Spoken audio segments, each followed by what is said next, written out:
संघर्ष से ही ऊंचाई पर पहुंचा जा सकता है। स्वर्गीय अनिल चौरसिया संघर्ष की देन है। उन्होंने संघर्ष के बदौलत ही ऊंचाई पर पहुंचे थे। मिलजुल कर संघर्ष करना चाहिए। यह झारखंड के प्रथम मुख्यमंत्री सह भाजपा के प्रदेश अध्यक्ष बाबूलाल मरांडी ने स्वर्गीय अनिल चौरसिया के 12वीं पुण्यतिथि के अवसर पर आयोजित कार्यक्रम में बतौर मुख्य अतिथि के तौर पर बोल रहे थे। कार्यक्रम के पूर्व मुख्य अतिथि प्रदेश अध्यक्ष बाबूलाल मरांडी, सांसद बीडी राम, विधायक आलोक चौरसिया ने स्वर्गीय अनिल चौरसिया के प्रतिमा पर माल्यार्पण किया। कार्यक्रम में बोलते हुए प्रदेश अध्यक्ष बाबूलाल मरांडी ने कहा कि आलोक चौरसिया बहुत अच्छा कार्य कर रहे हैं, वो भी पुण्यतिथि बनाकर, क्योंकि किसी की कृति को याद करने से मन में उस कृति की तरह कार्य करने की प्रेरणा मिलती है। उन्होंने कहा कि क्षेत्र में सड़क, बिजली, पानी, शिक्षा और स्वास्थ्य विकास की निशानी है। सरकार को इन सभी मूल सुविधाओं का लाभ सभी लोगों को मिले, यही विकास है। केंद्र की मोदी सरकार अच्छा कार्य कर रही है। प्रधानमंत्री मोदी ने देश की गरीब जनता के लिए फिर से 3 करोड़ आवास देने का कार्य किया है। उन्होंने कहा कि लोकसभा चुनाव की तरह विधानसभा चुनाव में कार्य करने की जरूरत है ताकि झारखंड में भी भाजपा की सरकार बने। सांसद बीडी राम ने कहा कि स्वर्गीय अनिल चौरसिया ने दलितों, गरीबों, शोषितों की हक की लड़ाई लड़ते रहते थे, जिस कारण जनता आज भी अपने दिवंगत नेता को सम्मान के साथ याद करती है। कार्यक्रम की अध्यक्षता करते हुए स्वर्गीय अनिल चौरसिया के पुत्र सह डाल्टनगंज भंडरिया विधानसभा क्षेत्र के विधायक आलोक चौरसिया ने कहा कि उनके दिवंगत पिता का क्षेत्र के गरीब, दलित, शोषित के हक अधिकार की लड़ाई का ही नतीजा है कि जनता के लोगों ने अपना स्नेह, प्यार और आशीर्वाद देकर विधायक हमें बनाया है। उन्होंने कहा कि वह अपने पिता के सपनों को पूरा करते हुए क्षेत्र में विकास का पूरा प्रयास कर रहे हैं। उन्होंने कहा कि इस क्षेत्र की जनता ने ही उन्हें बोलना चलना सिखाया है। कार्यक्रम का संचालन पूर्व मुखिया संघ के अध्यक्ष विषम चौरसिया ने किया। कार्यक्रम में सभी वक्ताओं ने कहा कि स्वर्गीय अनिल चौरसिया व्यक्ति नहीं विचार थे। धन्यवाद ज्ञापन जीप सदस्य रामलाल चौरसिया ने किया। कार्यक्रम में जिला अध्यक्ष अमित तिवारी, पूर्व विधायक सत्येंद्रनाथ तिवारी, प्रदेश उपाध्यक्ष राकेश प्रसाद, जवाहर पासवान, पूर्व सांसद घूरन राम, विनोद सिंह, विपिन बिहारी सिंह, श्याम नारायण दुबे, गढ़वा जिला अध्यक्ष ठाकुर प्रसाद महतो, जीप सदस्य प्रमोद सिंह, छोटन सिंह, पूर्व जीप सदस्य विकास चौरसिया, उप संटू चौरसिया, लवली गुप्ता, मंगल सिंह, उदय शुक्ला, किशोर पांडे, मंडल अध्यक्ष सिकंदर चौधरी, युवा मोर्चा अध्यक्ष अमरिंदर चौरसिया, बबलू चौरसिया सहित काफी संख्या में भाजपा नेता और कार्यकर्ता के साथ साथ स्थानीय गणमान्य नागरिक उपस्थित थे। चैनपुर से संदीप चौरसिया की रिपोर्ट। दिखाने के काम किए हैं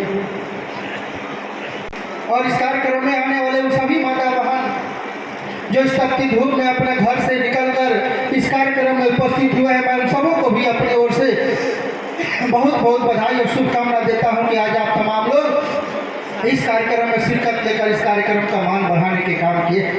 साथियों, पूर्व के वक्ताओं ने अपने इस नेता के बारे में, हमारे पिता स्वर्गीय अनिल चौरसिया जी के बारे में, उनकी जो गाथाएं थी, उनकी जो सोच थी और उनकी जो विश्वास थी गरीबों के प्रति, आज कहीं न कहीं 12 साल के बाद भी वो विश्वास और सोच और गरीबों के प्रति जो श्रद्धा वो आप लोगों के माध्यम से किसी न किसी रूप में हम लोग को देखने को मिलता है। ये भीड़ बताता है कि आज भी उनकी बनाए हुए राह पर चलने के लिए लोग, उनकी बनाए हुए कार्य पर चलने के लिए लोग आज भी तक पर आगे बढ़कर काम करने का प्रयास कर रहे हैं। आज इस कार्यक्रम में आज मैं सभी को अपनी ओर से शुभकामना देता हूँ कि आज ने हम सबों को अपने इस कार्यक्रम में आकर जो हम लोग को सोच था, जो हम लोग को विश्वास था, आज कहीं ना कहीं आप लोग के माध्यम से वो हम सबों को देखने को मिला। साथियों, जो समय राजनीति की शुरुआत हम किए थे और जिस समय पिताजी का निधन हुआ था, तब से लेकर आज तक इस क्षेत्र की जनता ने जो स्नेह प्यार मुझे देने के काम किया और स्नेह प्यार के तहत हम लोगों ने जिस तरीके से इस क्षेत्र के एक कार्यकर्ताओं के साथ मिलकर, जनताओं के साथ मिलकर और क्षेत्र के लोगों के साथ मिलकर जो विकास कार्य करनी चाहिए, मैं प्रयासरत उस कार्य को पूरा करने का प्रयास करता हूं। साथियों, मैं आप सबों से कहना चाहता हूं कि आज अगर अपने पिता के बारे में कितनी ही बात कहूं, शायद पूर्व की वक्ताओं ने जो आप सबों के बीच में रखने के काम किया है, शायद वो भी कम हो सकता है, क्योंकि उस लड़ाई को भी हम लोगों ने बड़ी दूर से देखने के काम किया है, उस संघर्ष को हम लोगों ने बड़ी दूर से देखने के काम किया है, जिस संघर्ष ने इस क्षेत्र के लोगों ने और यहाँ के सभी जाति धर्मों के लोगों ने एकत्रित होकर जो तरीके से अपना नेता बनाने के काम किए थे, आज उस नेता के दिन है कि आज गरीब मजदूर किसान का बेटा इस क्षेत्र का नेतृत्व कर रहा है, इस विधानसभा का नेतृत्व कर रहा है। मैं आप सबों से कहना चाहता हूं कि आज पिताजी की जो सपना थी, आज उनकी जो सोच थी, आज सोच कहीं न कहीं आप लोगों के माध्यम से धीरे धीरे पूरा हो रहा है। आप लोगों की जो लड़ाई थी, गरीबों के खेत में पानी मिले, गरीबों के घर तक सड़क बने, गरीबों के गांव में बिजली की व्यवस्था हो, कमजोर से कमजोर वर्गों के घर तक वो व्यवस्थाएं पहुंचे, गरीबों का घर बने, जिस घर को बनाने के लिए बरसों बरस लड़ाई लड़ने के काम किए, जिस गरीबों के आवास बनाने के लिए लड़ाई लड़े, आज उस चीज को कहीं न कहीं भारतीय जनता पार्टी और नरेंद्र मोदी जी के नेतृत्व वाली सरकार आज आपकी आंदोलन को किसी न किसी रूप में पूरा करने के काम कर रहा है कि नहीं कर रहा है? उस आंदोलन को पूरा कर रहा है कि नहीं कर रहा है? इस चीज को जानने की जरूरत है। हमारी लड़ाई क्या चीज से थी? हमारी लड़ाई कौन चीज के लिए लड़ी जा रही थी?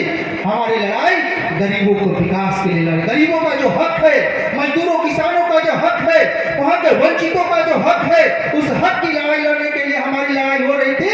आज अगर वो लड़ाई अगर लड़ी गई है तो आज कहीं न कहीं वो पूरा हो रहा है। संघर्ष करते थे, लड़ाई लड़ते थे, चूचते थे, और तभी तो एक अकेले व्यक्ति को भी जनता ने उनको साथ नहीं छोड़ा। भले ही वो विधायक नहीं बने थे, लेकिन किसी विधायक से वो कम नहीं हुआ करते। और हमें निश्चित रूप से थोड़ी बहुत अफसोस इसलिए है कि जब उनको पार्टी में हम सब लोग कर्म करने लगे तो फिर हम सब लोगों को वो छोड़ दिया। और जैसे अविनाश वर्मा जी उस घटना के बारे में थोड़ा सा हमने चित्रित किया, तो वास्तव में ऐसे सामान्यतः याद नहीं रहता है, लेकिन जब चर्चाएं होती है इस मौके पर तो याद होता है। हमें याद है उस वक्त हम कराची में भी नहीं थे, कहीं हम बाहर थे या संथाल पर में कहीं गए होते, कि हमारी आदत है रोज रोज घूमते। फिर यहाँ से अविनाश जी कार्यकर्ता सबों ने टेलीफोन करके बताया कि ऐसी ऐसी घटना हुआ, यहाँ तो कुछ है भी नहीं। अगर रांची से अपोलो से एम्बुलेंस आ जाए तो फिर उनको लेकर के यहाँ से वहाँ पहुँच जाए तो शायद वो बच जाए। फिर हमारे अपोलो वालों से बात हुई, उन लोगों ने कहा कि जितनी दूर है जाने में लगेगा, कोशिश वो लोग करें कि यहाँ से भी लोग लेकर के चले देता, और हम यहाँ से गाड़ी भेजते हैं हम लोग, और कोशिश करेंगे ताकि थोड़ा सा दूरी कम हो जाए। यानी उस समय सड़क की भी स्थिति थोड़ी शायद उतनी हालत ठीक नहीं थी। यानी कुल मिलाकर के रांची से यहाँ आने में लगभग 4 घंटा तो लग जाता है, और उस समय शायद वही 4 घंटा ऐसा कुछ लगता होगा, क्योंकि वहाँ से गाड़ी 4 घंटा आएगी और 4 घंटा जाएगी, तो कुल मिलाकर के 8-10 घंटा काफ़ी समय होता है। तो ये मैं कह रहा था कि ये तकलीफ भी, ये दिक्कतें थी। तो उस समय हम सोचते हैं कि अगर संस्थान क्या कहते हैं ये पलामू के प्रमंडल में ही चिकित्सा की अच्छी सुविधा हुआ होता तो शायद अनिल चौरसिया जी हम लोगों के बीच में रहते और स्वर्गीय नहीं होते। लेकिन एक मन में एक कसक होता है कि इंसान अगर चिकित्सा की सुविधा होता, तो इसलिए मैं लोगों से कहा करता हूं कि फिर सरकार को काम क्या करना है विकास के लिए, यही तो करना है। सड़क है, बिजली है, पानी है, शिक्षा है, स्वास्थ्य है, यानी ये जो बुनियादी सुविधाएं ये हर लोगों को आसानी से उपलब्ध हो जाए।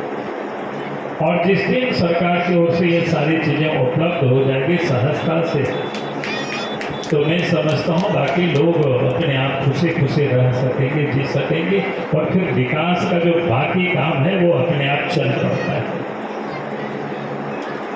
अब जैसे उसका एक उदाहरण है, कराची की यहाँ दूरी कितना है? 165 किलोमीटर। अगर इसको कहें कि अच्छी सड़क हो तो आराम से 2 घंटा 2.25 घंटा में पहुंचाया जा सकता है। आप 2-2.5 घंटा में पहुंच जाए तो फिर क्या है, आकर के भी लोग जा सकते हैं। तो कहने का अर्थ है कि अच्छी सड़क का होना विकास के लिए निहायत जरूरी है।